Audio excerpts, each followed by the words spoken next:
नमस्कार दोस्तों, कैसे हैं आप लोग? आज मैं डिस्कशन करने वाला हूँ एक पॉपुलर आईपीओ के बारे में, जिस कंपनी का आईपीओ जल्द से जल्द आपको देखने को मिलेगा। डेट भी फाइनली आ चुके हैं और आज इस आईपीओ के डिटेल्स में चर्चा करूंगा क्योंकि जितने सारे आईपीओस एक-एक करके आ रहा है, उसके बारे में आपके साथ पहले में डिस्कशन कर चुका हूँ और आज इस कंपनी के बारे में भी डिस्कशन करूंगा। तो इस वीडियो को पूरा देखिए क्योंकि आज का जो कंपनी है वो है आईकेएस, जो एक हेल्थ सिस्टम कंपनी है, एक हेल्थ सॉल्यूशंस कंपनी है।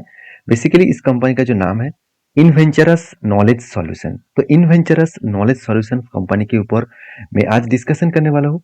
सबसे पहले आप कंपनी के बिजनेस मॉडल्स को समझेंगे, उसके बाद कंपनी के फाइनेंशियल फंडामेंटल्स, उसके साथ साथ कंपनी के पेयर ग्रुप से कितना ठीक ठाक है, उसके बाद कंपनी का ग्रे मार्केट प्रीमियम, सब कुछ मैं डिस्कशन करने वाला हूँ।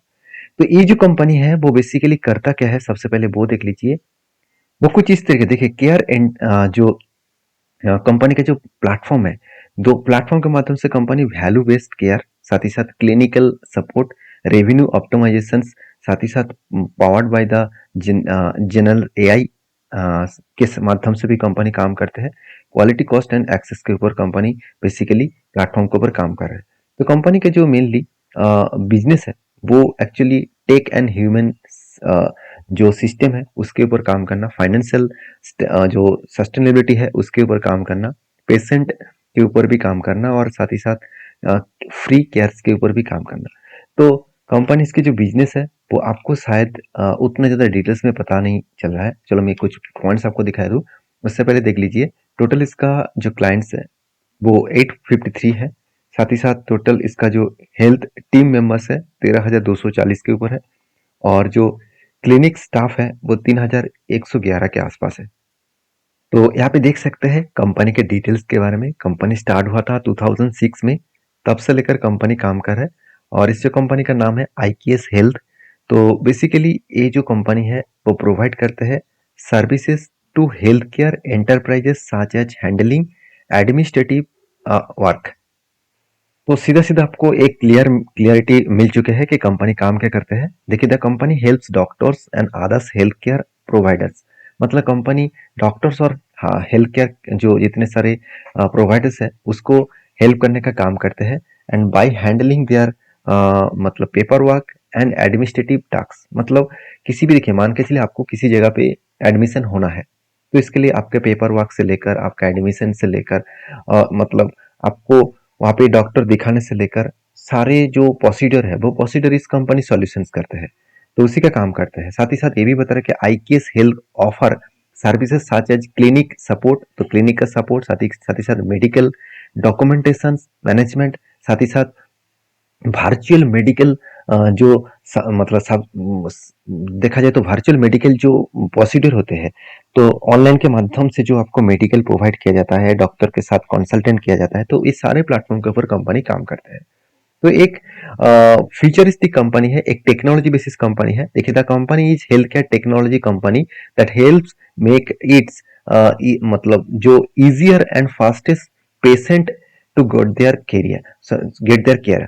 मतलब कंपनी चाह रहे थे कि कंपनी का मेनली जो बिजनेस का थीम है वो कस्टमर के साथ सीधा सीधा हॉस्पिटल डॉक्टर के साथ कोलाबोरेट करने का काम करते हैं और उसको हेल्प करते हैं, उसके अगेंस्ट में वो चार्जेस लेते हैं।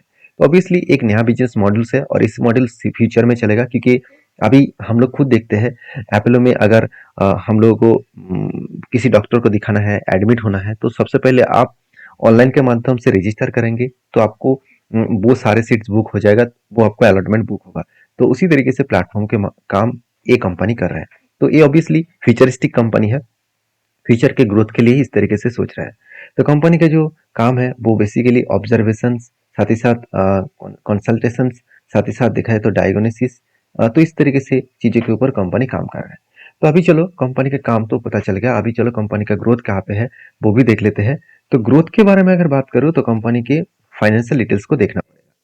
सबसे पहले देखिए कंपनी की जो एसेट है, अगर मैं इस डेटा को छोड़ भी दूं तो मैं टोटल एसेट का देखूं तो 2022 में 787 करोड़ था, 2023 में 988 करोड़ था, अभी करंटली 3000 करोड़ के आसपास बने। मतलब जो एसेट है वो शानदार ग्रोथ हो रहा है। देखिए एसेट बढ़ रहा है मतलब कंपनी के रेवेन्यूज का ग्रोथ होना बहुत मतलब पॉजिटिव होना चाहिए। तो देखिए रेवेन्यूज भी बढ़े 787, 1000, 1800। तो यहाँ पे भी अच्छा खासा ग्रोथ हुआ। तो टैक्सेस पेमेंट करने के बाद जो 230 करोड़ का प्रॉफिट हुआ था 2022 में, उसके बाद 300 करोड़ का प्रॉफिट हुआ 2023 में, और 2024 में 370 करोड़ का प्रॉफिट हुआ। तो यहाँ पे अच्छा खासा रिजर्व भी बढ़े, रिजर्व एंड सरप्लस भी ग्रोथ हुआ 600 करोड़ से सीधा सीधा 1100 करोड़।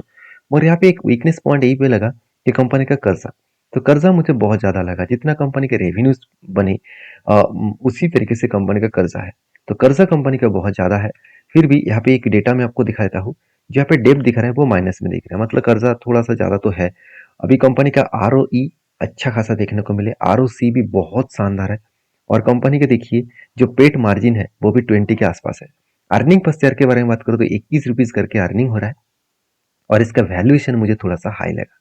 थोड़ा सा मतलब बहुत ज़्यादा हाई है, क्योंकि अगर मैं इस कंपनी के पेयर ग्रुप से बात करूँ तो उससे थोड़ा सा ज़्यादा यहाँ पे मुझे वैल्यूएशन देखने को मिला। तो चलो कंपनीज के ऊपर बाकी डिटेल्स देख लेते हैं। कंपनीज IPO किस कारण की वजह से लेके आया है।